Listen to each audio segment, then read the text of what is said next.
Good morning friend. आज हम लोग दिसंबर मंथ का करंट अफेयर देखेंगे जो कि बिहार से रिलेटेड है। बिहार स्पेशल दिसंबर मंथ करंट अफेयर।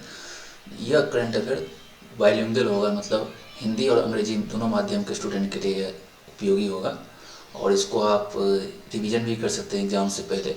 तो चलिए स्टार्ट करते हैं अपना दिसंबर मंथ का करंट अफेयर।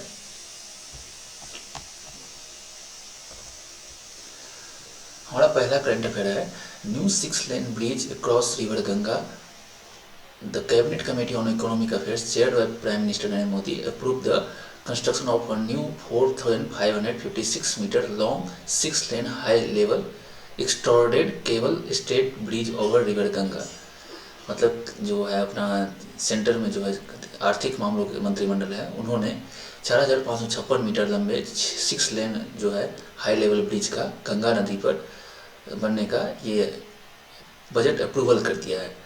तो ये cabinet committee on economic affair के चेयरमैन कौन होते हैं? तो cabinet committee on economic affair के चेयरमैन प्राइम मिनिस्टर होते हैं।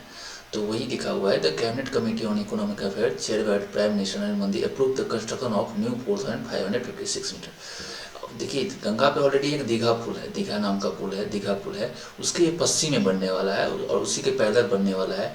इससे क्या होगा, ये कनेक्ट करेगा आपको सोनपुर से, औरंगाबाद से। जैसे सोनपुर का NH37 है, NH31 है और औरंगाबाद का NH139 है। ये एक दूसरे इससे कनेक्ट करेगा, जिससे क्या होगा, आपका यातायात का सुविधा बढ़ेगा, यातायात सुगम होगा, आपको इंफ्रास्ट्रक्चर डेवलपमेंट होगा, तो एक जगह से दूसरी जाने में टाइम कम लगेगा। और यह बुद्धि सर्किट को भी सपोर्ट करेगा। जैसे अपना गया है, गया जाने का मार्ग है, ये बुद्धि स्थल जो भी है बिहार में, उसको भी ये सपोर्ट करेगा।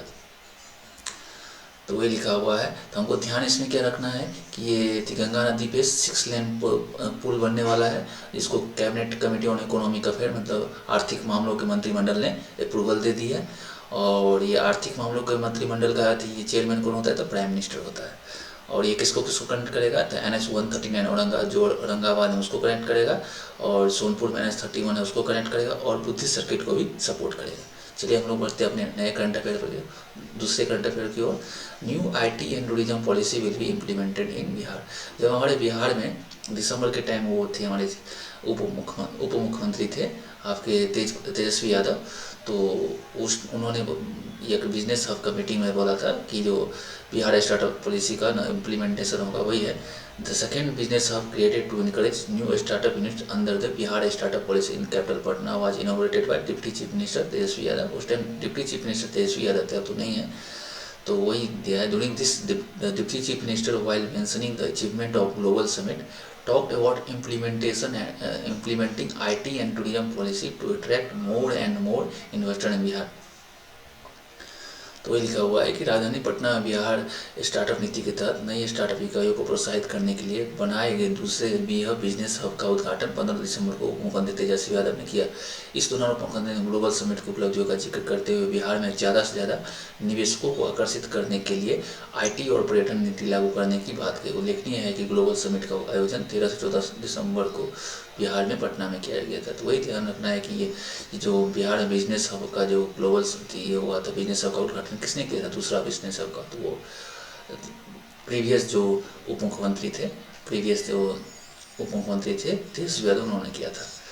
और एक उसी से रिलेटेड दूसरा है बिहार बिजनेस कनेक्ट 2023।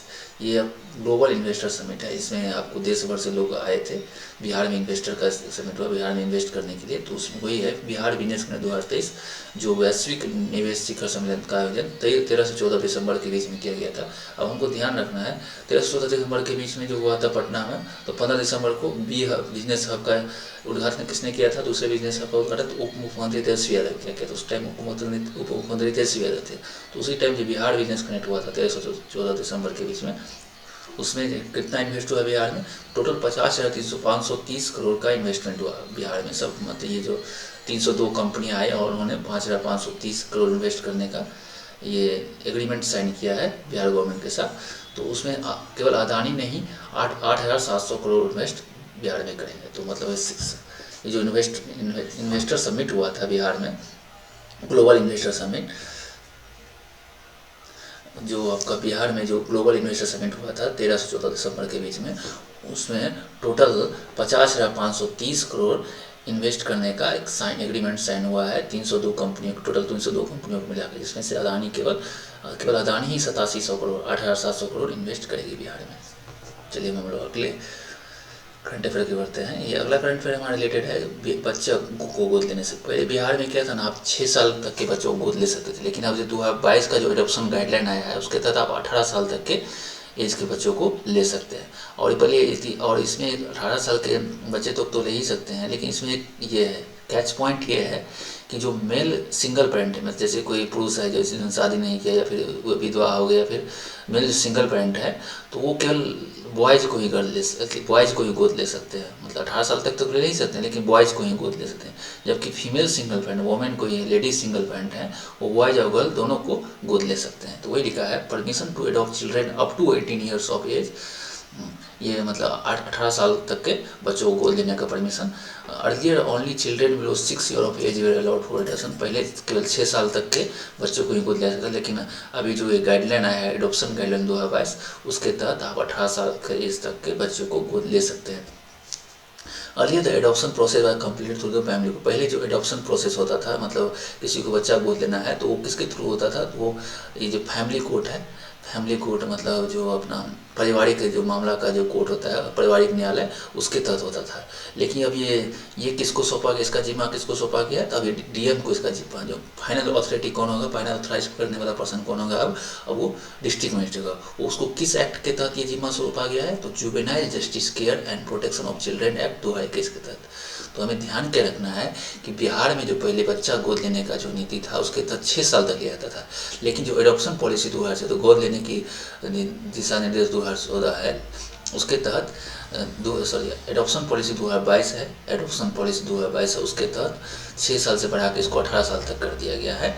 और पहले जो है इसका जो प्रोसेस होता था, ये फाइनल ऑथराइज पर्सन कौन होता था, ये फाइनल अथॉरिटी कौन देता था, तो वो देता था फैमिली कोर्ट, पारिवारिक न्यायालय। लेकिन अब कौन देता है, अब देता है डिस्ट्रिक्ट मजिस्ट्रेट। डिस्ट्रिक्ट मजिस्ट्रेट को ये अथॉरिटी किससे मिला है, तो juvenile justice care and protection of children act 2021 के तहत। तो वही लिखा गया है कि 18 वर्ष तक की आयु के बच्चों को गोद लेने की अनुमति, पहले केवल 6 वर्ष से कम आयु के बच्चों को ही गोद लेने की अनुमति थी, लेकिन दत्तक ग्रहण दिशा निर्देश एडॉप्शन जो पॉलिसी है, एडॉप्शन गाइडलाइन है 2022, दत्तक दिशा निर्देश 2022 के प्रावधानों के अनुसार अब 18 वर्ष तक की आयु के बच्चों को भी गोद लिया जा सकता है। पहले गोद लेने की प्रक्रिया पारिवारिक न्यायालय के माध्यम से पूरी जाती थी, लेकिन किशोर न्याय देखभाल मतलब जुवेनाइल जस्टिस केयर, किशोर न्याय देखभाल एवं बालकों का संरक्षण and protection of children act 2021 के तहत जिला मजिस्ट्रेट को गोद लेने के लिए अंतिम आदेश जारी करने के लिए अधिकृत किया गया है। ये कैचमेंट ये है, only a boy can be given protection to a single male parent. अगर कोई पुरुष है और सिंगल विवाहित नहीं है तो उसको केवल लड़का को ही अडॉप्ट कर सकता है, लड़का ही को ही गोद ले सकता है। जबकि कोई सिंगल फीमेल पेरेंट है तो वो लड़का और लड़की दोनों को गोद ले सकता है अप टू 18 साल के।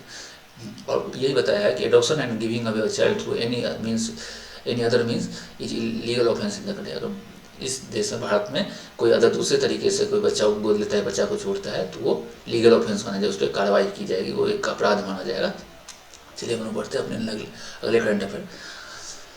अगला करंट अफेयर है ट्रांसजेंडर आइडेंटिटी कार्ड। ये ट्रांसजेंडर आइडेंटिटी कार्ड इसलिए बनाया जाता है कि ट्रांसजेंडर समुदाय को जो बहुत सारे सामाजिक परिताड़ना से गुजरना पड़ता है, सामाजिक आर्थिक परिताड़ना से, उनको ये आइडेंटिटी कार्ड के थ्रू उनको समाज के मेन धारा से जोड़ने का कोशिश किया जा रहा है। और उससे क्या होगा, इनको सरकार के विभिन्न कार्यक्रमों, विभिन्न स्कीम का लाभ मिलेगा, सुविधा मिलेगा, उनको एजुकेशन से जोड़ा जाएगा, इनको पॉलिसी से जोड़ा जाएगा, जिससे इनका आर्थिक सामाजिक रूप से ये अपने आप को सुव्यवस्थित कर पाए। तो वही लिखा हुआ identity card are being made to connect transgender with the mainstream of society. मतलब जो समाज की मुख्य धारा से जोड़ने के लिए इनको ये आइडेंटिटी कार्ड प्रोवाइड किया जा रहा है।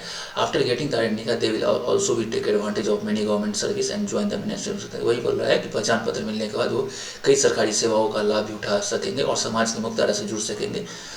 इसका शुरुआत कहाँ से हुआ है, तो बिहार के मधुबनी जिला। तो इसमें हमको ध्यान क्या रखना है, इसका शुरुआत कहाँ से, ट्रांसजेंडर आइडेंटिटी कार्ड का शुरुआत कहाँ से हुआ है, तो ये मधुबनी डिस्ट्रिक्ट ऑफ बिहार से, मधुबनी जिला, बिहार का जो मधुबनी जिला है वहीं से शुरुआत हुआ है। चलिए हम लोग बढ़ते हैं अगला करंट अफेयर का। Ganga water supply scheme phase 2। देखिए Ganga water supply scheme phase 2 है, तो फेज 1 की भी शुरुआत हुआ, तो फेज 1 नवंबर में शुरुआत था, नवंबर 2022 में शुरुआत हुआ था, जिसका शुरुआत कहाँ से हुआ था, वो राजगीर से हुआ था। ठीक है, तो उस फेज में ना 3 जिलों को चुना गया था, नालंदा, गया और बोध गया। वो उस 3 जिलों में गंगा वाटर सप्लाई किया जाता था। मुख्यमंत्री नीतीश कुमार ने किया था। तो उसका फेज़ 2 चल रहा है। तो वही फेज़ 2 का शुरुआत है। फेज़ 2 का शुरुआत कहाँ से हुआ है? तो नवादा डिस्ट्रिक्ट से, नवादा जिला से। और नवादा में 13,965 घर को ये पानी सप्लाई करेगा। कितना वार्ड में? 17 वार्ड में। देखिए, ये कोई कैंपेन करना चलाया जाए होगा, कोई ये स्कीम करना चाहिए, तो उस स्कीम का नाम है जल जीवन हरियाली कैंपेन। और इसके लिए बिहार सरकार को एक अवार्ड भी मिला था। वो अवार्ड की क्या, कौन सा अवार्ड मिला था? CBIP award 2022। CBIP क्या होता है? Central board for irrigation and power. Central board for irrigation और power in water supply scheme. Ganga इन कौन से देखिए, central board of irrigation power award बहुत सारे कैटेगरी में मिलता है। तो बिहार को कौन से कैटेगरी में मिला था? Best implementation of water resource में। तो हमको ध्यान क्या रखना है कि दिसंबर 15 को दिसंबर 15 2023 को चीफ मिनिस्टर नीतीश कुमार मोदी ने जो ये गंगा वाटर सप्लाई स्कीम का फेज़ 2 इनागुरेट किया। कहाँ से? नवादा जिला में। और ये 13,965 घर में गंगा जल को, शुद्ध पेयजल या गंगा जल को सप्लाई करेगा। कितने वार्ड में? 17 वार्ड में। और जो अपना गंगा वाटर सप्लाई स्कीम है, जिसका फेज़ 1 स्टार्ट हुआ था, वो एक जो टाइम दिया गया था, टाइम फ्रेम दिया गया था, उस टाइम फ्रेम पे कंप्लीट हो गया था। और ये जो गंगा वाटर सप्लाई स्कीम है, इसके लिए बिहार को अवार्ड भी मिला था। कौन सा अवार्ड? CBIP क्या होता है? Central board of irrigation and power award 2022 में। किस कैटेगरी में मिला था? तो best implementation of water resource. और ये अवार्ड कब आयोजित किया गया था? तो मार्च 2023 में आयोजित किया गया था। तो वही हिंदी में लिखा हुआ है कि 15 दिसंबर को मुख्यमंत्री नीतीश कुमार ने नवादा शहर के हर घर तक गंगा जल पहुंचाने के लिए जल संसाधन विभाग के कार्यों का उद्घाटन किया। इसके साथ ही गंगा जल आपूर्ति योजना के दूसरे चरण में नवादा शहर के 17 वार्डों के 13,965 घरों में शुद्ध पेयजल के रूप में हर घर तक गंगा जल की आपूर्ति की जाएगी। उल्लेखनीय है कि मुख्यमंत्री नीतीश कुमार के दूरगामी जल जीवन हरियाली अभियान, तो ये किस मिशन के तहत आता है, किस कैंपेन के तहत आता है? जल जीवन हरियाली कैंपेन के तहत बिहार को अपनी तरह की पहली और अति महत्वाकांक्षी गंगा जल आपूर्ति योजना के दोनों चरणों का काम रिकॉर्ड समय पर पूरा कर लिया गया है। इस योजना को मार्च 2023 में केंद्र सरकार के संगठन द्वारा जल संसाधन के सर्वोत्तम कार्यान्वयन श्रेणी में प्रतिष्ठित CBIP पुरस्कार 2022 दिया गया। अब हमारा ये जो नेक्स्ट करंट अफेयर है, हमारे मुख्यमंत्री नीतीश कुमार का ये विजन है कि जितने भी खेत हैं, सब खेत को 2025 तक सिंचाई का पानी पहुंचना चाहिए। वही है, every farm in Bihar will have irrigation water before 2025। तो वही लिखा हुआ बिहार इरिगेशन में। बिहार का ये अपना इरिगेशन प्लान, सिंचाई का प्लान है कि जो जितना भी खेत है, जितना भी किसान का खेत है, सबको 2025 तक पानी पहुंचना चाहिए। क्यों पहुंचना चाहिए? क्योंकि अभी का ऐसा सिचुएशन है कि हमारे किसान जो हैं वो मानसून पे निर्भर करते हैं, वर्षा पे निर्भर करते हैं। वर्षा पे निर्भर करने के कारण क्या होता है, तो कभी ज़्यादा वर्षा हो गया तो ज़्यादा वर्षा किस पर? ला नीनो का जो कंडीशन होता है, ला नीनो के ज़्यादा वर्षा हो जाता है। अगर एल नीनो हो गया तो सूखा पड़ जाता है। तो उस केस में क्या होता है? फसल का बर्बादी होता है। सूखा में फसल सूख जाता है, फसल नहीं हो पाता है। वर्षा में फसल क्या हो जाता है, मिट्टी का कटाव हो जाता है। और अगर ज़्यादा कम वर्षा हुआ तो लोग ज़्यादा उर्वरक डालते हैं, खाद डालते हैं, जिससे कि फसल के पैदावार, जिससे क्या होता है, भूमि भी बंजर हो जाता है। तो इन सब प्रॉब्लम को दूर करने के लिए ये हमारे मुख्यमंत्री नीतीश कुमार जी का प्लान है कि 2025 तक हर एक खेत तक सिंचाई का पानी पहुंचना चाहिए। तो ये किस कार्यक्रम के अंदर चलाएगा? तो 7 निश्चय 2 प्रोग्राम थी। इंपॉर्टेंट ये है कि 7 निश्चय 2 प्रोग्राम के अंतर्गत इसको इम्प्लीमेंट किया जाएगा। तो वही है Bihar irrigation plan. Chief minister Nitish Kumar aims to ensure irrigation reach every farm in Bihar by 2020 under the 7 Nishchay 2 programme. अब देखिए अभी क्या है, अभी करंट सिचुएशन क्या है रेनफेड एग्रीकल्चर का। कभी क्या है, हमारा जो कृषि है वो वर्षा आधारित कृषि होता है। तो उसमें क्या क्या समस्याएं हैं, क्या क्या इशू है? तो पहले unpredictable rainfall leads to drought और फ्लड। ज़्यादा ये हो गया, वर्षा हो गया तो फिर ये बाढ़ आने का संभावना रहता है, तो बाढ़ के कारण फसल नष्ट हो जाता है। कम वर्षा हो तो सूखा पड़ जाता है, उससे भी फसल नष्ट हो जाता है। क्रॉप फेलियर, अगर वर्षा हुआ ही नहीं तो ये क्रॉप नहीं हो पाता है, मतलब फसल उग ही नहीं पाता है, या फसल होता भी है तो सूख जाता है, या फिर फसल का बर्बादी हो जाता है। ज़्यादा वर्षा होगा तो फिर ही फसल बर्बाद होता है। लिमिटेड क्रॉप ऑप्शन, अगर देखिए हमारे पास क्या होता है, ऑप्शन कम होता है, क्योंकि हम लोग वर्षा आधारित होते हैं। इस महीना वर्षा होगा तो उसी के हिसाब से हम लोग फसल रोपण करते हैं। तो वही होता है लिमिटेड क्रॉप, लो प्रोडक्टिविटी। वर्षा कम होने के कारण प्रोडक्टिविटी भी कम हो जाता है, हमारा फसल का उत्पादन कम होता है। And climate change vulnerability, climate change के कारण भी हमारा कृषि पे बहुत एडवर्स इफेक्ट पड़ रहा है। सॉइल एरोजन भी हो रहा है। अगर वर्षा होगा तो ज़्यादा भूमि का कटाव भी होगा, भूमि का जो उर्वरक वो बहुत एक स्थान से दूसरे स्थान पर बढ़ के चला जाता है। और इससे हमारा कृषि अभी तो बरसात आ रही है, इसलिए इन्वेस्टमेंट भी कम है एग्रीकल्चर सेक्टर में, हमारा इन्वेस्टमेंट भी कम है। पानी का वैसे ही स्कार्सिटी है, क्योंकि देखते हैं कि गर्मी के जो मई जून के समय में, मई जून जुलाई के टाइम में तो अपना जो वाटर लेवल वो नीचे चला जाता है, तो वही है। तो इसका इरिगेशन फैसिलिटी क्या बेनिफिट होगा, इससे लाभ क्या होगा, तो इंक्रीज यील्ड्स, मतलब जैसे ही अगर समय पे आपको पैदावार के लिए आपको अगर सिंचाई का पानी मिलता है तो क्या होगा, पैदावार बढ़ेगा ही बढ़ेगा, इंक्रीज यील्ड होगा, डाइवर्सिफाइड। अब जब आप हमको पानी उपलब्ध है तो लोग हर एक अलग अलग प्रकार के ये फसल लगाना शुरू करेंगे। ये गेहूँ लगाएंगे, धान तो लगाएंगे ही, साथ साथ चना भी लगाएंगे, मक्का भी लगाएंगे, ईख भी लगाएंगे, बहुत सारा फसल लगाएंगे, दलहन तिलहन सब पे लोगों ने किसानों का निर्णय रहेगा, सब पे किसान। और क्या होगा, ये स्टेबिलिटी, उनके इनकम को स्टेबिलिटी देगी, उनको ये लगा कि हाँ हमारे पास तो पानी उपलब्ध है, तो इस हिसाब से अपना ये फसल का उत्पादन भी करेंगे, और उससे उनको पैसा भी, इनकम भी आता रहेगा। ये क्या होगा, अब जब हम इरिगेशन फैसिलिटी, तो पहले क्या होता था, पहले रेनफेड होता था कि अब पानी आएगा तभी हम लोग फसल लगाएंगे, अपना वर्षा के हिसाब से करते थे। तो किसान लोग क्या करते थे, कुछ भूमि में ही अपना ये फसल रोपण करते थे, और कुछ भूमि को छोड़ देते थे अपने दूसरे काम के लिए, या फिर वैसे ही छोड़ देते थे। लेकिन अगर जब इरिगेशन फैसिलिटी होगा, जब सिंचाई का सुविधा होगा, तो किसान जो इस भूमि को छोड़ करके तो उस भूमि में भी फसल उगाना शुरू कर देंगे। तो वही है expansion of cultivable land, improve water use efficiency. Water use efficiency का मतलब क्या है, जैसे पर ड्रॉप मोर क्रॉप जैसा एक सेंट्रल गवर्नमेंट का मिशन है, उसके थ्रू क्या होगा, स्प्रिंकलर सिस्टम के थ्रू ये वाटर सप्लाई किया जाएगा। जैसे क्या होता है, हम पानी सप्लाई कर रहे हैं इसके थ्रू, पाइप के थ्रू, और छोड़ दिए लगा के, 2-2 घंटा चल रहा है, पूरा खेत पूरा खेत भर गया, दूसरे खेत में पानी जा रहा है तो वेस्ट हो रहा है। तो वो सब नहीं, उसको एक मैनेज वे में करना है। जैसे स्प्रिंकलर सिस्टम हो गया कि ड्रॉप करके पौधों की जड़ में जाता जाएगा पानी उसके थ्रू। और इससे क्या होगा, ये ग्रामीण विकास में भी ये सहायता करेगा, क्योंकि ज़्यादातर लोग कृषि का कार्य होता है वो ग्रामीण इलाका में भी होता है, इसलिए इससे ग्रामीण विकास में भी हेल्प मिलेगा। तो वही है हिंदी में भी, बिहार की सिंचाई योजना मुख्यमंत्री नीतीश कुमार का लक्ष्य है कि 2025 तक 7 निश्चय 2 मतलब 7 निश्चय 2 कार्यक्रम के तहत बिहार के हर खेत तक सिंचाई पहुंचे। वर्षा आधारित कृषि की वर्तमान स्थिति और नुकसान, और प्रत्याशित वर्षा, सूखा या बाढ़ आ जाता है, फसल की विफलता, सीमित फसल विकल्प, कम उत्पादकता और जलवायु परिवर्तन की विविधता, मृदा अपरदन, निवेश सीमाएं कम होती है, पानी की कमी और सामाजिक आर्थिक प्रभाव। सिंचाई सुविधा का क्या लाभ होगा, पैदावार में वृद्धि और विविध फसलें, कई फसल मौसम, वर्षा पर आधारित निर्भरता कम होगी और स्थिर आय होगी, मतलब स्टेबल इनकम होगा, खेती योग्य भूमि का विस्तार होगा, जल उपयोग में दक्षता और सुधार, और ग्रामीण विकास भी होगा। हम लोग चलते हैं अगले करंट अफेयर को, जो भी फिर ये भी एग्रीकल्चर सेक्टर से है। एग्रीकल्चर क्लिनिक इन बिहार में कृषि क्लिनिक खोलने का ये किया गया, दिसंबर में ये अनाउंसमेंट किया गया कि किससे को दिन पर, तो वर्ल्ड सॉइल डे। तो वर्ल्ड सॉइल डे कब मनाया जाता है, दिसंबर 5 को।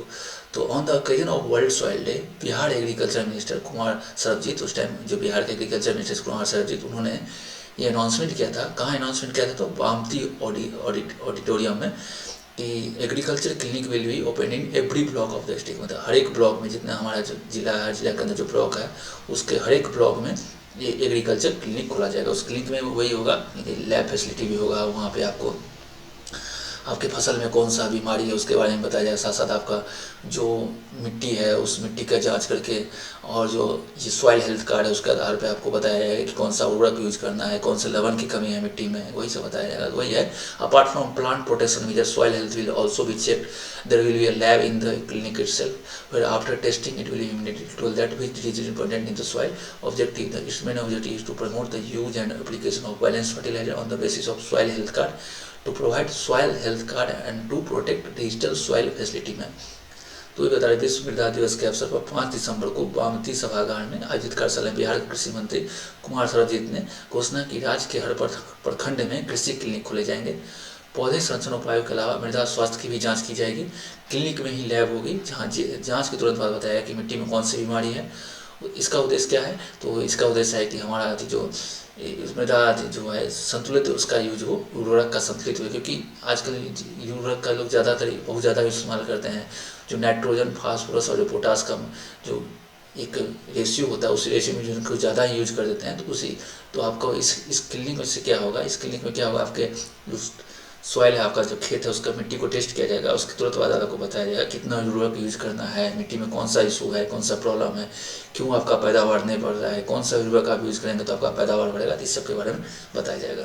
और इसके थ्रू आपको एक डिजिटल मैप भी तैयार किया जाएगा कि कैसा कौन सा खेत है, कौन सा खेत किस डिजीज़ से वनरेबल है, मतलब कौन सा खेत जो इस एरिया में, कौन सा इस एरिया के जो खेत है उसमें क्या किस लेवल की कमी है, कौन सा रोग है, या कौन सा फसल में ये फसल इस एरिया में उगाया था, उस टाइप का डिजिटल मैप भी तैयार किया जाएगा। चलिए हम लोग बढ़ते हैं अपना अगला current affair, Bihar electric vehicle policy 2023। ये बहुत इंपॉर्टेंट करंट अफेयर से ध्यान रखना है। तो Bihar government has approved the Bihar electric vehicle policy 2023 to improve the air quality and control noise. देखिए इलेक्ट्रिक व्हीकल आएगा तो जैसे नॉर्मल व्हीकल है तो क्या है, उसमें पेट्रोल डीजल चलता है तो पोल्यूशन ज़्यादा बढ़ता है, तो एयर पोल्यूशन बढ़ता है, साथ साथ ग्रीन हाउस गैस का प्रॉब्लम होता है, क्लाइमेट चेंज बहुत सारा इशू होता है जो एयर पोल्यूशन रिलेटेड। वैसे ही नॉइज पोल्यूशन भी होता है नॉर्मल व्हीकल से, जो ध्वनि प्रदूषण होता है, तो उसको कम करने उसको मद्देनजर रखते हुए बिहार सरकार ने ये अपना जो नया है बिहार इलेक्ट्रिक व्हीकल पॉलिसी 2023 को इम्प्लीमेंट किया है, लागू किया है। तो उसके अंदर क्या क्या है, तो उसके अंदर 2 पहिया 3 पहिया 4 पहिया वाहनों को रजिस्ट्रेशन और जो है उसके टैक्स में कुछ छूट मिलेगा, तो उसी के बारे में दिया हुआ है। Under the policy the state government will provide subsidy and registration exemption on purchase of all type of 2 wheeler. तो मतलब जैसे ही ऑल टाइप ऑफ 2 व्हीलर, ये मतलब साइकिल नहीं, साइकिल को छोड़ के जैसे मोटर वाला जो 2 व्हीलर है उसको, उसके लिए आपको जो राज्य सरकार है वो आपको सब्सिडी प्रोवाइड करेगी, और साथ साथ आपको रजिस्ट्रेशन कराएंगे तो उसमें भी कुछ छूट देगी। तो कैसा कितना छूट देगी तो वो हम देखते हैं। इसके अंतर्गत एक और ये प्लान बनाया है कि the cabinet has decided to run 400 electric bus. 400 जो इलेक्ट्रिक बस है वो चलेगी कितने शहर में चलेगी, 6 शहर में। 6 शहर कौन कौन सा है, पटना हो गया, गया हो गया, मुजफ्फरपुर हो गया, भागलपुर हो गया, पूर्णिया हो गया, दरभंगा हो गया। 6 शहर कौन कौन सा है, पटना, गया, मुजफ्फरपुर, भागलपुर, पूर्णिया, दरभंगा। तो 400 इलेक्ट्रिक बस चलेगी। 400 इलेक्ट्रिक बस 150 केवल पटना में ही चलेगी, बचे 250। ये 250 में 50-50 करके 5 शहर में चलेगी, ठीक है। तो हमको ध्यान क्या रखना है कि अभी बिहार गवर्नमेंट का इलेक्ट्रिक व्हीकल पॉलिसी 2023 लागू हुआ है, उसके तहत ये बिहार कैबिनेट ने डिसाइड किया है कि 400 इलेक्ट्रिक बस चलेगा 6 शहर में। और 6 शहर कौन कौन सा है, पटना, गया, मुजफ्फरपुर, भागलपुर, पूर्णिया, दरभंगा। और ये पटना में केवल 150 इलेक्ट्रिक बस चलेगा, और हर एक और जो 5 बचे हुए शहर हैं उसमें 50 इलेक्ट्रिक बस चलेगा। और इसका जो खर्चा होगा उसका 60% कौन देगी, तो सेंट्रल गवर्नमेंट देगी, केंद्र सरकार देगी, और 40% बिहार सरकार देगी। जो बस के खरीदने में जो खर्चा आएगा उसका 60% सेंट्रल गवर्नमेंट देगी, और 40% ये अपना स्टेट गवर्नमेंट। वही लिखा है, the central government will beer 60% of the total cost of purchasing बस, while the state will have to bear 40%। अब ये बता रहा है कि डिस्काउंट ऑन इलेक्ट्रिक व्हीकल, जब 2 व्हीलर खरीदते हैं, जो इलेक्ट्रिक व्हीकल जो दो पहिया वाला इलेक्ट्रिक व्हीकल, उसमें क्या छूट मिलेगी, तो 50% डिस्काउंट मिलेगा रजिस्ट्रेशन पे। और ये 3 व्हीलर का है, सॉरी, डिस्काउंट ऑन 3 व्हीलर, तो 50% आपको मिलेगा डिस्काउंट। 3 पहिया खरीदते हैं तो उस पर 50% डिस्काउंट मिलेगा। और रजिस्ट्रेशन पे भी 3 पहिया आप रजिस्ट्रेशन करते हैं तो आप उसको भी 3 पहिया 2 टाइप करते हैं। तो 3 पहिया जैसे ऑटो हो गया, जो आपको ऑटो खरीदते हैं तो उस पर भी डिस्काउंट मिलेगा। जो एक सामान ढोने वाला टाइप का होता है, महिंद्रा का जो होता है, तो उस टाइप का जो खरीदते हैं तो उसमें भी आपको 50% रजिस्ट्रेशन पर डिस्काउंट मिलेगा। और जो 4 पहिया होगा, जो भारी 4 पहिया होगा, जो तो 4 पहिया नॉर्मल होगा, एक 4 पहिया जो आपको पैसेंजर कैरी करता है, उस पर कैसे मिलेगा, तो देखिए हर एक जो अपना होता है इंजन होता है उसका एक पावर होता है, तो हर एक किलोवाट पावर पे आपको 10,000 का रिबेट है। मैक्सिमम रिबेट कितना मिलेगा, तो 1.25 लाख। 1.25 लाख किसको, जनरल कैटेगरी को। और आप शेड्यूल कास्ट और शेड्यूल ट्राइब से बिलोंग करते हैं तो आपको 1.5 लाख तक का मैक्सिमम ये छूट मिलेगा। अब वही है, up to 75% accepted motor vehicle tax of heavy electric motor. Electric motor vehicle कौन सा होगा, जैसे बस हो गया, ट्रक हो गया, ये सब होगा। इसमें 75% आपको मोटर व्हीकल टैक्स पे छूट मिलेगा।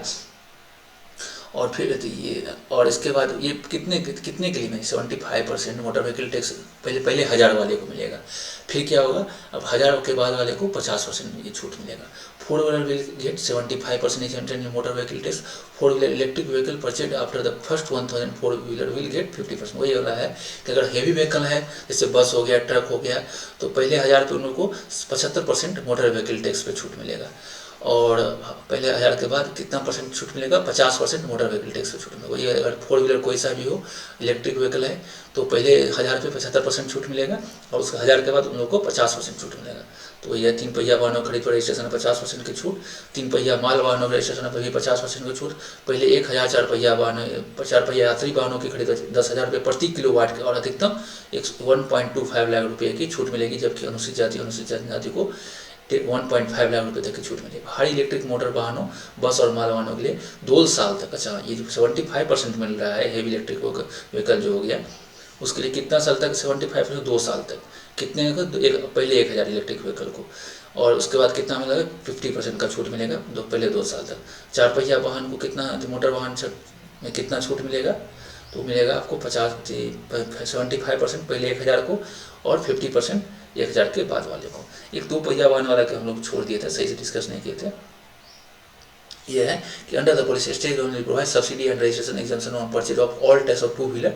ये क्या कर रहा है इसके अंतर्गत, मतलब ये जो है 2 पहिया वाहन के में भी आपको रजिस्ट्रेशन पे भी छूट मिलेगा और इसका जो रजिस्ट्रेशन पे भी छूट मिलेगा और सब्सिडी भी मिलेगा आपको खरीदने में, तो वही दिया हुआ है। तो 2 पहिया वाहन क्या आपको रजिस्ट्रेशन पे भी छूट मिलेगा, सब्सिडी पे कोई स्पेसिफाई नहीं किया गया है। 3 पहिया पे आपको 3 पहिया वाहन अगर आपसे खरीदते हैं तो उसमें भी आपको छूट मिलेगा। कितना छूट मिलेगा, 50% छूट मिलेगा, चाहे वो आपको 3 पहिया पैसेंजर कैरियर हो चाहे गुड्स कैरियर हो। तो वही है 3 पहिया वाहन के लिए कितना छूट मिलेगा, तो 3 पहिया 50% डिस्काउंट मिलेगा, चाहे पैसेंजर का हो या फिर आपका ये माल कैरी करने वाला हो।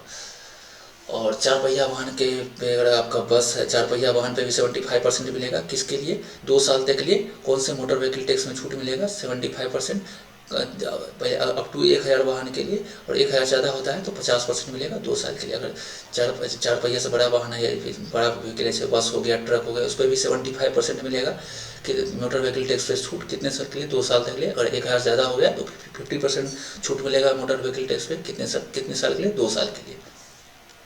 चलिए हम लोग बढ़ते हैं अपना आती। यहाँ इसके अंदर देखिए, जैसे इलेक्ट्रिक व्हीकल आया, तो इलेक्ट्रिक व्हीकल जैसे हम लोग का जो नॉर्मल जो गाड़ी होता है जो पेट्रोल डीजल से चलता है, तो उसको चार्ज कराने के लिए, फिर इथेनॉल से चलता है तो उसको चार्ज करने के लिए स्टेशन होता है, तो पेट्रोल डीजल का हम लोग रिफिल करते हैं। वैसे ही इलेक्ट्रिक व्हीकल को भी चार्ज करने के लिए ये चार्जिंग पावर स्टेशन होना चाहिए, तो उस पर भी कोई सब्सिडी देगा सरकार, तब हम लोग मोटिवेट होकर इस टाइप का इंस्टॉल करेगा। और उस पर कैसा सब्सिडी मिलेगा, तो पहले 300 AC चार्जर के लिए प्रति 4 डिवाइस खरीदे तो 75% सब्सिडी देगा।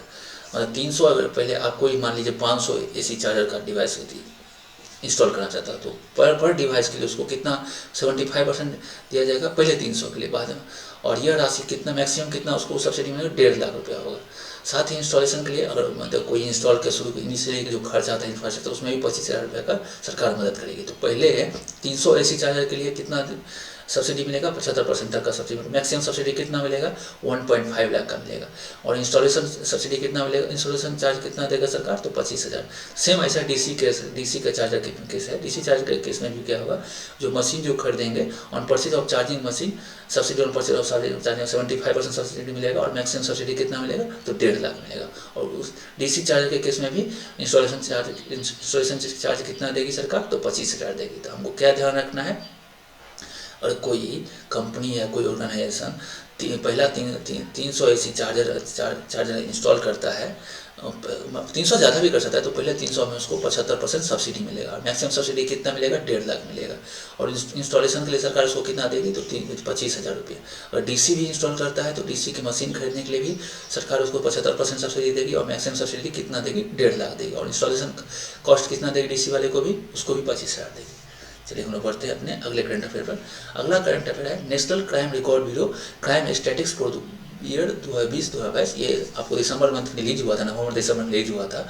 उसके अनुसार बिहार का रैंक क्या है, तो बिहार का रैंक है 21वां है क्राइम इंटायर कंट्री, मतलब 28 राज्यों में बिहार का रैंक 21वां है, और यूनियन टेरिटरी लगा के, तो उसमें बिहार का रैंक है 21वां क्राइम का। बिहार में क्राइम केस कितना है, तो 168।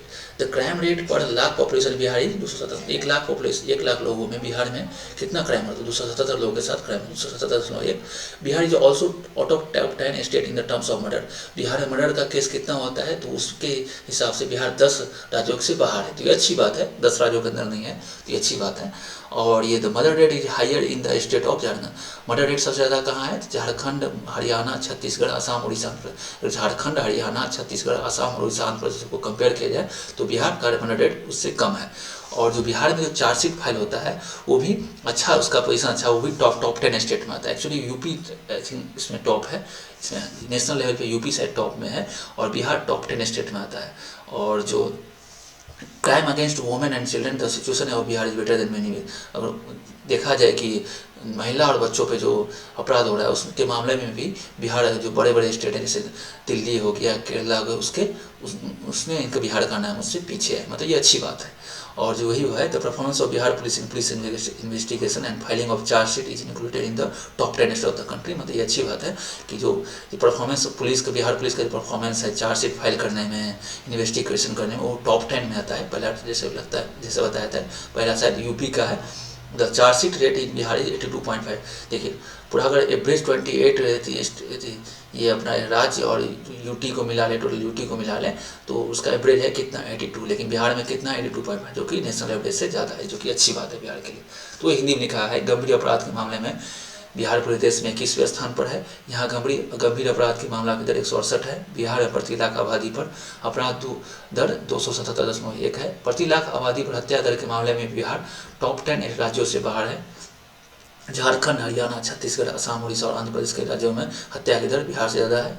ये दिखा है कि झारखंड, हरियाणा, छत्तीसगढ़, असम, उड़ीसा और आंध्र प्रदेश राज्यों में हत्या की दर बिहार से ज़्यादा है।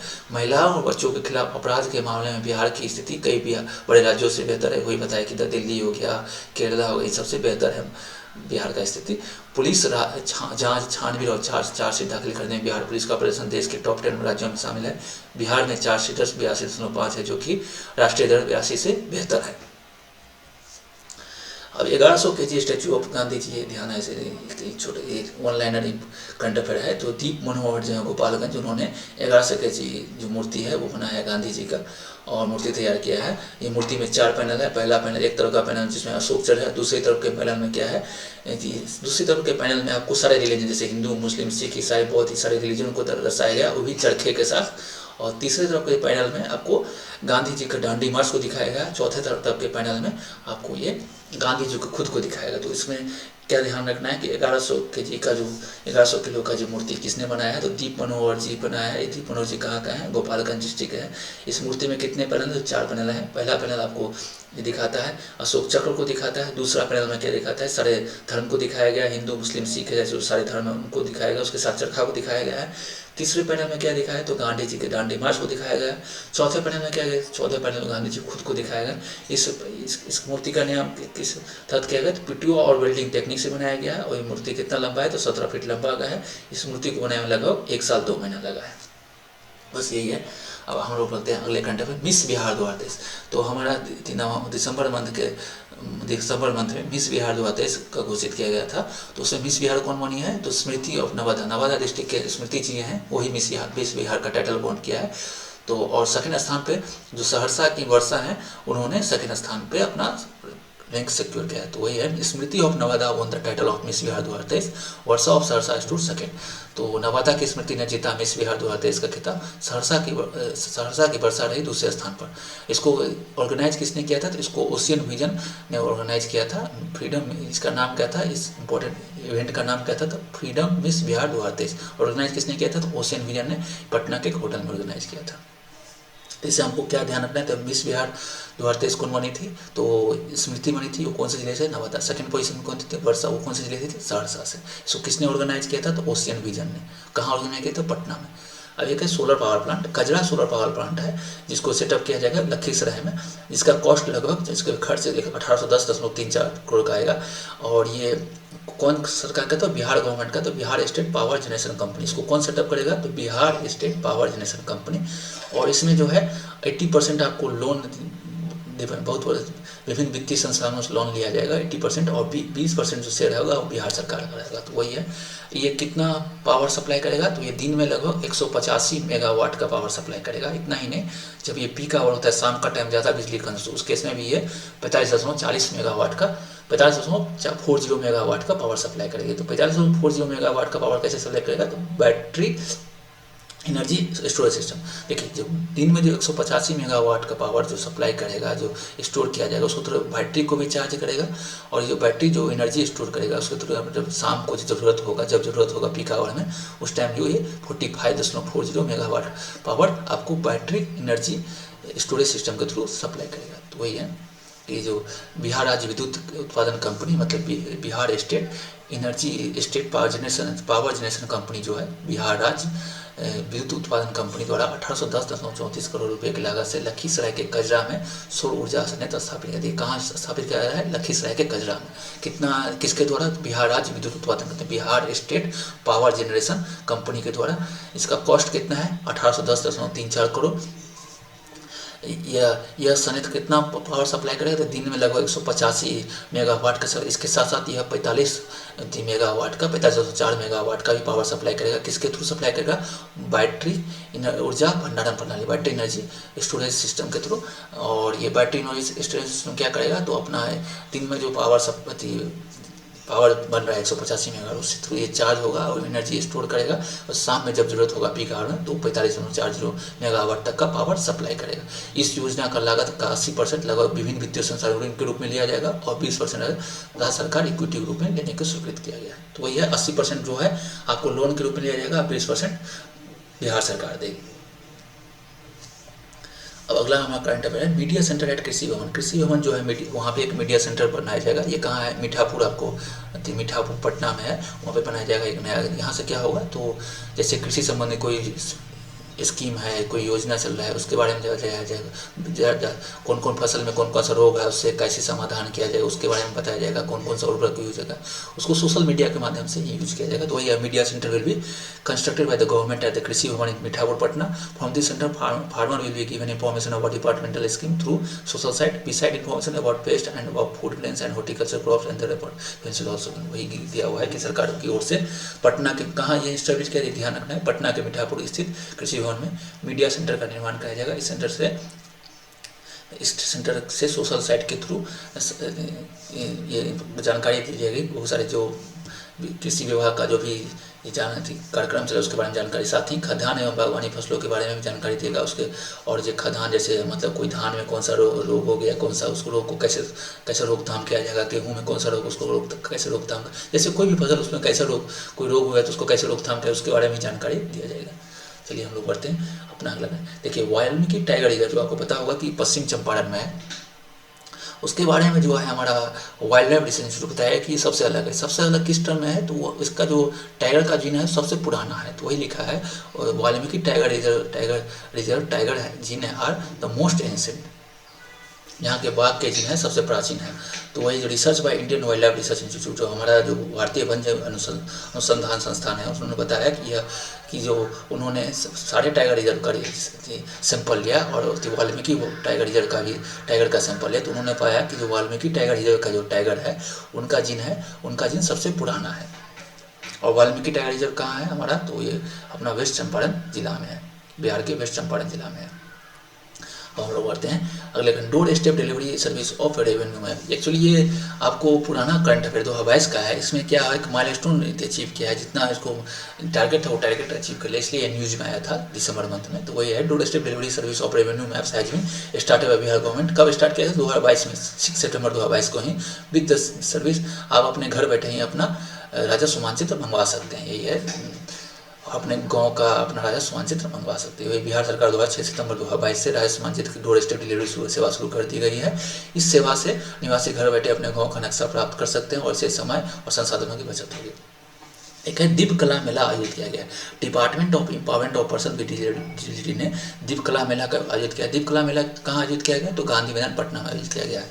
और इसमें क्या होगा, देश भर से जो आपको दिव्यांग लोग हैं, दिव्यांग इंटरप्रेन्योर है, दिव्यांग जो अपना कलाकार है और जो दिव्यांग लोगों का ग्रुप है, उन लोगों ने जो अपना कला प्रदर्शित, उन लोगों का जो प्रोडक्ट होगा, उन लोगों का सामान होगा, उसको यहाँ पर प्रदर्शित किया जाएगा।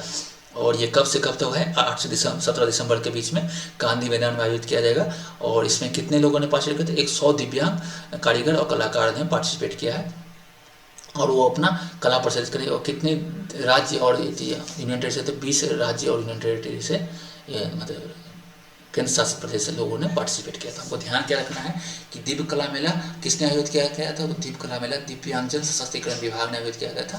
तो department of empowerment of person with disabilities ने इसको ऑर्गेनाइज किया था। कहाँ ऑर्गेनाइज किया था, तो पटना के गांधी मैदान में ये ऑर्गेनाइज किया था। और इसमें लगभग 100 जो है अपना दिव्यांग कलाकार और जो दिव्यांग एंटरप्रेन्योर है वो पार्टिसिपेट करेंगे। और कितने राज्य और केंद्र शासित प्रदेश, तो 20 राज्य और केंद्र शासित प्रदेश हैं। ये डेट याद रखना उतना इम्पोर्टेंट नहीं है, लेकिन ये ध्यान रखना है कि दिसंबर 2023 में इसको आयोजित किया गया था। हाँ, बी कीपिंग बिहार है, मधुमक्खी पालन, बी कीपिंग इन बिहार। तो देखिए बी कीपिंग से एक क्वेश्चन आता है कि ऐसे कभी आता है कि फिजिकल जी हाँ जी पीसी कल्चर किससे रिलेटेड है, तो पीसी कल्चर आपको फिश मछली पालन से है। तो इसी तरह एपी कल्चर किससे रिलेटेड है, एपी कल्चर आपको ये बी कीपिंग से, मधुमक्खी पालन से। ये ध्यान रखना है, beekeeping also known as apiculture. तो यही है कि जो बिहार में प्लान किया गया है कि 2200 बी बॉक्स इंस्टॉल किया जाए। उसमें पर बी बॉक्स कम से कम 400 के हाँ बी बॉक्स इंस्टॉल किया जाएगा और इसमें कुछ डिस्काउंट दिया जाएगा। तो कितने डिस्काउंट दिया जाएगा, तो पहले 50 बी बॉक्स में आपको 75 से 90% का असिस्टेंट प्रोवाइड करेगी। कौन प्रोवाइड करेगी, तो बिहार का जो एग्रीकल्चर डिपार्टमेंट है उसका हॉर्टिकल्चर डायरेक्टर है वो आपको प्रोवाइड करेगी। कितना, 75 से 90% का असिस्टेंट प्रोवाइड करेगी। तो वही है मधुमक्खी पालन को एपीकल्चर के नाम से भी जाना जाता है। कृषि विभाग के उद्यान निदेशन द्वारा से मतलब हॉर्टिकल्चर डिपार्टमेंट द्वारा मधुमक्खी पालन एवं शहद उत्पादन कार्यक्रम के अंतर्गत 2200 मधुमक्खी बक्से लगाने की योजना को मंजूरी दी गई है। इसमें मधुमक्खी पालकों को 75 से 90% की सहायता प्रदान किया गया। अनुदान के लिए बक्सों की अधिकतम संख्या 50 तय की गई है। तो इसमें कितना बॉक्स तक को अनुदान प्राप्त है, 50 बॉक्स वाले तक को 50 बॉक्स तक, टोटल 2200 बॉक्स इंस्टॉल किया जाएगा। उसमें 50 बॉक्स तक को आपको 75 से 90% का अनुदान प्राप्त किया जाएगा, मतलब उसको असिस्टेंट प्रोवाइड किया जाएगा। एक्सप्रेशनल डिस्ट्रिक्ट प्रोग्राम, देखिए ये जो एक्सप्रेशनल डिस्ट्रिक्ट प्रोग्राम रैंकिंग हो गया है, फिर एक्सप्रेशनल ब्लॉक रैंकिंग हो, ये कौन जारी करता है, तो नीति आयोग करता है। बिहार भारत सरकार का नीति आयोग। नीति आयोग का गठन कब हुआ था, दिसंबर 2014 और बोल सकते हैं कि 1 जनवरी 2015 को से ये चालू हुआ था नीति आयोग। ये किसके जगह पर आया था, तो प्लानिंग कमीशन में आया था। योजना आयोग था, उसकी जगह पे नीति आयोग आया था। तो ये special district programme ranking of October 2023 were announce by NITI Aayog. NITI Aayog ने जो स्पेशल डिस्ट्रिक्ट प्रोग्राम का रैंकिंग है और अक्टूबर का रैंकिंग है अक्टूबर 2023 का, वो अनाउंस किया था दिसंबर मंथ में। और उसके अनुसार जो पहले स्थान पे था, जो पहला ऐसा कौन सा डिस्ट्रिक्ट है जो पहला था, तो वो रायगढ़ का, उड़ीसा का रायगढ़ डिस्ट्रिक्ट था जो पहले स्थान पर था। बिहार का जमुई है, जमुई जिला का है, वो दूसरे स्थान पर था। तो उड़ीसा का रायगढ़ जिला पहले स्थान पर था किस डिस्ट्रिक्ट में, स्पेशल डिस्ट्रिक्ट प्रोग्राम में, और बिहार का जमुई जिला दूसरे स्थान पे था। वही जून 2023 में जो स्पेशल ब्लॉक प्रोग्राम के अंतर्गत, जो स्पेशल ब्लॉक रैंकिंग के अंतर्गत जो है, जो तिरयानी कुमुराम भीम, एक गांव है तेलंगाना का, तिरयानी कुमुराम भीम, वो पहले स्थान पे था। और यूपी का कौशाम्बी जिला जो है दूसरे स्थान पे था। तो वही लिखा हुआ है नीति आयोग की ओर से अक्टूबर 2023 के लिए आकांक्षी स्पेशल डिस्ट्रिक्ट प्रोग्राम के तहत रैंकिंग के तहत सूची में उड़ीसा के रायगढ़ को पहला और बिहार के जमुई को दूसरा। तो बिहार के जमुई को दूसरा स्थान किसमें मिला है, तो स्पेशल डिस्ट्रिक्ट रैंकिंग में, स्पेशल डिस्ट्रिक्ट प्रोग्राम रैंकिंग में मिला है। और जो स्पेशल ब्लॉक प्रोग्राम रैंकिंग में, स्पेशल ब्लॉक रैंकिंग जो है, स्पेशल ब्लॉक प्रोग्राम रैंकिंग है, उसमें पहला स्थान किसने मिला है, तेलंगाना का एक गाँव है, गाँव का क्या नाम है, तिरयानी कुमुराम भीम, उसने पहला स्थान प्राप्त किया है। और दूसरा स्थान यूपी का कौशाम्बी जिला ने प्राप्त किया है। चलिए हम लोग पढ़ते हैं दूसरा, ये हाँ, Bihar government to sponsor Patna pilot. अब इससे पहले हम लोग लास्ट मंथ हम लोग देखा था कि पटना पायलट के एक संदीप है जो बिहार के, उनको 9 लाख में करी हुई थी। पटना पायलट में उनको लिया गया था कबड्डी, ये कबड्डी से रिलेटेड है। तो वही उसी को देखते हुए, मद्देनजर रखते हुए बिहार पायलट्स को पटना पायलट्स को बिहार सरकार प्रायोजित कर मतलब स्पॉन्सरशिप करेगी। तो वही Bihar government to sponsor Patna pilots. Taking a step forward towards promoting sport in Bihar, the state government has decided to sponsor the Kabaddi team Patna Pirates. It is noteworthy that the 10th edition of Pro Kabaddi has started and the Patna Pirates team has been the winner in the 3 out of the 9. इससे पहले 9 season हो चुका है, 10वां season start हो चुका है नवंबर दिसंबर में। उसमें ये 9 सीजन में 3 सीजन पटना पायलट ऑलरेडी जीत चुकी है। तो बिहार गवर्नमेंट चाह रही है कि इसको स्पॉन्सर करेगी। इससे क्या होगा, तो बिहार में खेल के प्रति लोगों का आकर्षित होगा, लोग कबड्डी से जुड़ेंगे। इसीलिए बिहार सरकार कबड्डी पटना पैरेड्स को स्पॉन्सर करेगी। हमारा अगला करंट अफेयर है doctor S A Krishna. Doctor S A Krishna है जो शिशु रोग विशेषज्ञ। शिशु रोग को क्या बोलते हैं, पेडिट्रिशियन बोलते हैं शिशु रोग विशेषज्ञ को। तो Bihar famous paediatrician doctor S A Krishna was honoured with life time. इनको क्या मिलेगा, लाइफ टाइम अचीवमेंट अवार्ड मिलेगा। ये लाइफ टाइम अचीवमेंट अवार्ड को कौन देगा, तो सीएम मानिक शाह। सीएम मानिक शाह कहाँ के सीएम है, तो त्रिपुरा के सीएम है। तो कौन से ओकेजन पर, कौन से अवसर पर, तो 29 ईस्ट जोन पेडिकॉन पे। तो हमको ध्यान क्या रखना है कि बिहार के प्रसिद्ध शिशु रोग विशेषज्ञ को लाइफ टाइम अचीवमेंट अवार्ड मिलेगा। इनको कौन देगा, तो त्रिपुरा के जो चीफ मिनिस्टर हैं, चीफ मिनिस्टर कौन है त्रिपुरा के, तो मानिक शाह है, उनको ये अवार्ड देंगे। किस मौके पर देंगे, तो 29 ईस्ट जोन पेडिकॉन के मौके पे। इसको किसने आयोजित किया है, तो इसको आयोजित किया गया है आईएपी त्रिपुरा के द्वारा आयोजित किया गया है। चलिए हम लोग बढ़ते हैं अगला करंट अफेयर साहित्य अकादमी युवा पुरस्कार। देखिए साहित्य अकादमी युवा पुरस्कार का बहुत सारा कैटेगरी है। उसमें बिहार के जो हैं एक संस्कृति मिश्रा हैं, उनको ये युवा पुरस्कार दिया जाएगा। तो किस लैंग्वेज में दिया गया, किस कैटेगरी में, तो मैथिली लैंग्वेज में, पोइट्री में। इन्होंने मैथिली लैंग्वेज में एक कविता लिखी है, कविता संग्रह किया है, उसके लिए इनको अवार्ड देने का घोषणा किया गया है। तो ये लिखा है संस्कृति मिश्रा, रेसिडेंट ऑफ गोई मिश्रा लगमा ऑफ दरभंगा। तो ये संस्कृति मिश्रा रानी कहाँ के वाली है, तो दरभंगा जिला में कौन से गाँव के रहने वाली, तो गोई मिश्रा लगमा के। तो संस्कृति मिश्रा जो गोई मिश्रा लगमा के रहने वाली दरभंगा जिले की हैं, उनको ये साहित्य अकादमी युवा पुरस्कार दिया जाएगा। उनके किस लैंग्वेज में, मैथिली लैंग्वेज कैटेगरी में। कौन से ईयर में, 2023 में।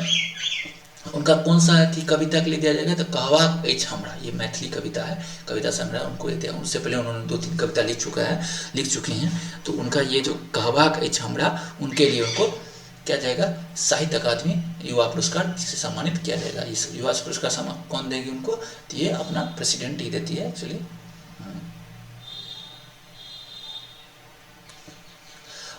मुख्यमंत्री प्रखंड परिवहन योजना।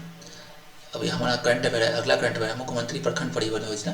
तो ये है कि जो मुख्यमंत्री प्रखंड परिवहन योजना के तहत क्या करेंगे, जो हर एक ब्लॉक से 7 लोगों को सिलेक्ट किया जाएगा और उनको ये अपना परिवहन के क्षेत्र में निवेश करने के लिए कुछ 5 लाख रुपए का अनुदान दिया जाएगा। और ये 7 लोग सिलेक्ट किए जाएंगे, तो चुने जाएंगे हर एक ब्लॉक से।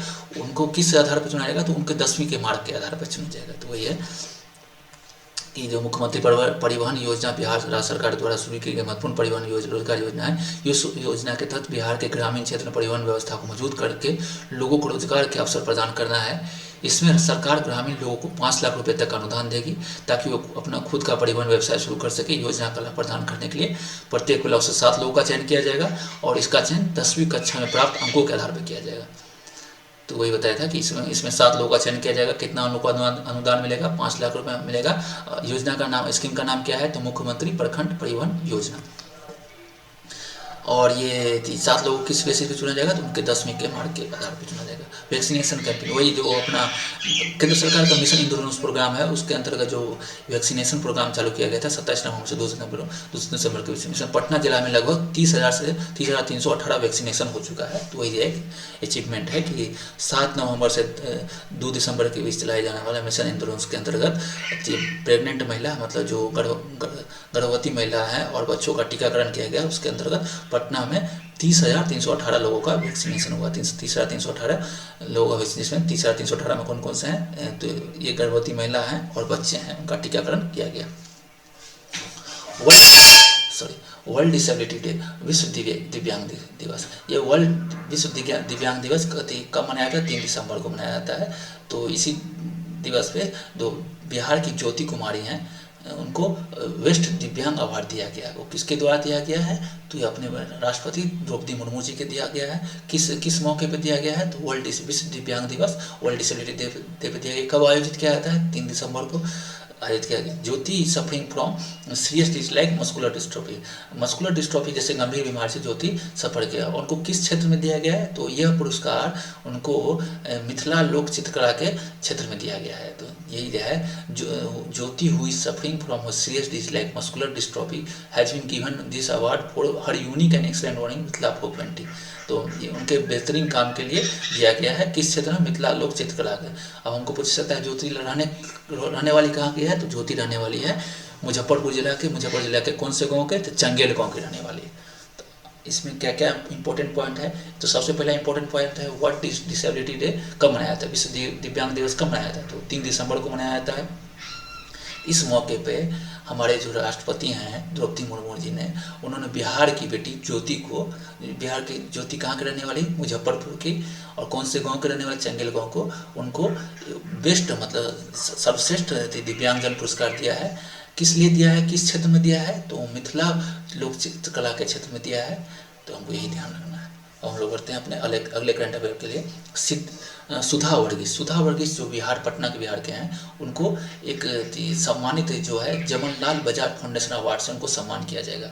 एक्चुअली ये उनको पद्मश्री अवार्ड भी मिल चुका है, तो वही दिया हुआ है कि पटना की पद्मश्री सुधा वर्गीस को प्रतिष्ठित जमनलाल बजाज फाउंडेशन पुरस्कार देने की घोषणा की गई थी दिसंबर में।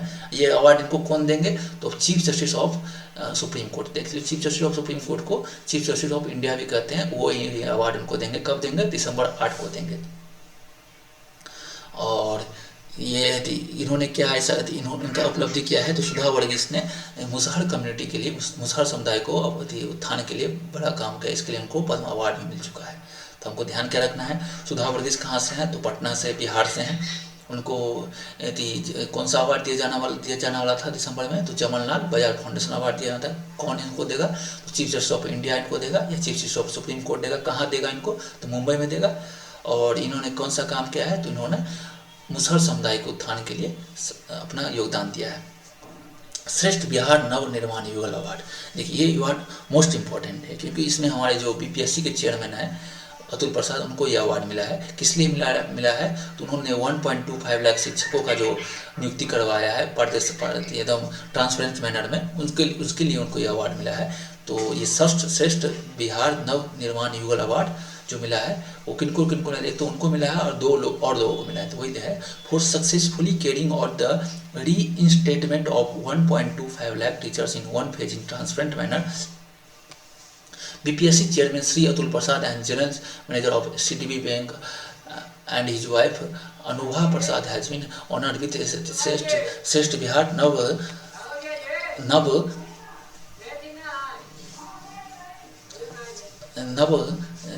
फिर से मैं रिपीट करता हूँ। BPSC chairman Shri Atul Prasad and general manager of CDB bank and his wife Anubha Prasad has been honoured with Shreshtha Bihar नव निर्माण कपल अवार्ड।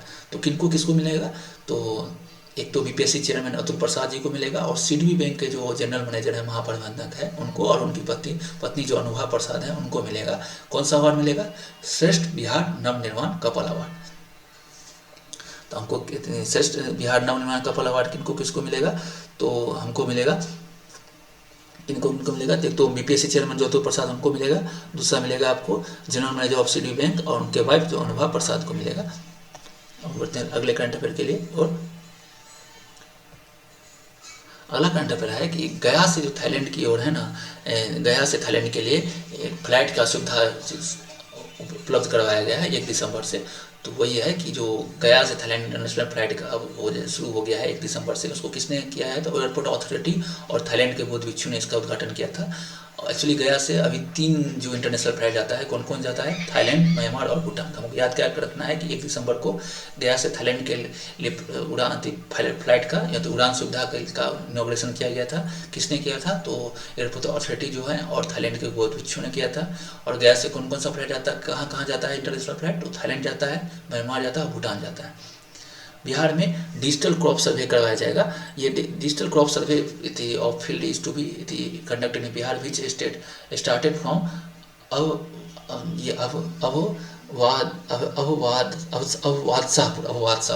अभयवादशाहपुर विलेज। ये अभयवादशाह विलेज कहाँ है, शेखपुरा में। तो एक देखिए एक पायलट मॉडल होता है। पायलट मॉडल वो होता है कि जैसे मान लीजिए हमको कोई प्रोजेक्ट स्टार्ट करना है, तो प्रोजेक्ट का हम लोग एक छोटा सैंपल स्टार्ट करते हैं, कहीं स्टार्ट करते हैं, वो सैंपल अगर सक्सेसफुल होता है तो हम पूरे प्रोजेक्ट को पूरा इंप्लीमेंट करते हैं। वही एक पायलट प्रोजेक्ट स्टार्ट किया जा रहा है। कहाँ से स्टार्ट किया जाता है? शेखपुरा से। शेखपुरा में कौन सी जगह से? अब अबे बादशाहपुर गाँव से स्टार्ट किया जा रहा है। कब स्टार्ट होगा? 30 नवंबर को ऐसा होगा। क्या नाम है इस प्रोजेक्ट का? तो डिजिटल क्रॉप सर्वे। अगर ये आपको प्रोजेक्ट सक्सेसफुल रहता है तो पूरे बिहार में इसको लागू किया गया। तो वही है। तो पहला फेज में पायलट प्रोजेक्ट में कौन कौन सा आया हुआ था? तो शेखपुरा का हो गया, अभय बादशाहपुर, और इसके साथ साथ नालंदा, मुंगेर और लखीसराय और जहानाबाद में कब से स्टार्ट होगा? रबी सीजन। रबी सीजन वो एक्चुअली होता है गेहूँ का जब सीजन होता है, रबी सीजन। मतलब रबी में तो बहुत सारा आता है, लेकिन ऐसे ध्यान रखते हैं गेहूँ का जब सीजन होता है उसी टाइम ये इसको स्टार्ट किया जाएगा। कहाँ से किया जाएगा? अभी बादशाहपुर शेखपुरा से स्टार्ट किया जाएगा। इसके साथ साथ कौन और चीज़ जिला है? नालंदा है, मुंगेर है, लखीसराय है और जहानाबाद है। इसको कौन लागू करेगा? तो रेवेन्यू एंड एग्रीकल्चर डिपार्टमेंट लागू कर रहा है। और अगर ये सक्सेसफुल रहा पायलट प्रोजेक्ट तो पूरे स्टेट में लागू किया, पूरे राज्य में लागू किया। तो वही लिखा हुआ है कि बिहार के खेतों का डिजिटल फसल सर्वेक्षण किया जाना है, जिसकी शुरुआत 30 नवंबर को शेखपुरा से अभय बादशाहपुर गाँव से हुई। अभय बादशाहपुर गाँव का चयन कागज और डिजिटल नक्शे के उपलब्धीकरण किया गया। पायलट प्रोजेक्ट के तौर पर रबी सीजन के दौरान शेखपुरा, नालंदा, मुंगेर, लखीसराय और जहानाबाद में डिजिटल फसल सर्वेक्षण का काम किया जाएगा। इसके लिए इन 5 जिलों के 831 गाँवों का चयन, मतलब टोटल कितने गाँव का भी चयन किया गया है पायलट प्रोजेक्ट रूप में? 831 गाँव का। आने वाले समय में राजस्व और कृषि विभाग की ओर से राज्य के हर जिले और हर कृषि सीजन में यह काम किया जाएगा। अभी क्या किया जा रहा है? 831 गाँव में 5 जिला में ये डिजिटल प्रोजेक्ट, डिजिटल सर्वेक्षण जो डिजिटल क्रॉप सर्वेक्षण है ये किया जाएगा। डिजिटल क्रॉप सर्वे किया जाएगा। अभी 5 जिले में किया जाएगा, 831 गाँव में किया जाएगा। कौन से सीजन में किया जाएगा? रबी सीजन में। यदि ये सक्सेसफुल रहा पायलट प्रोजेक्ट तो फिर अभी सब सीजन में किया जाएगा और राज्य के हर एक जिले में, हर एक गाँव में किया जाएगा। तो ये था हमारा दिसंबर का मोस्ट इंपॉर्टेंट करंट अफेयर। तो हम लोग यहीं से इसको समाप्त करते हैं। आई होप आपको ये सेशन समझ में आया होगा और अच्छा लगा होगा। अगर आपको अच्छा लगा होगा तो लाइक और सब्सक्राइब और कमेंट जरूर करें। और हम लोग फिर अगले सेशन में जनवरी मंथ का करंट अफेयर देखेंगे, जनवरी 2024 का बिहार स्पेशल करंट अफेयर देंगे। तब तक के लिए धन्यवाद।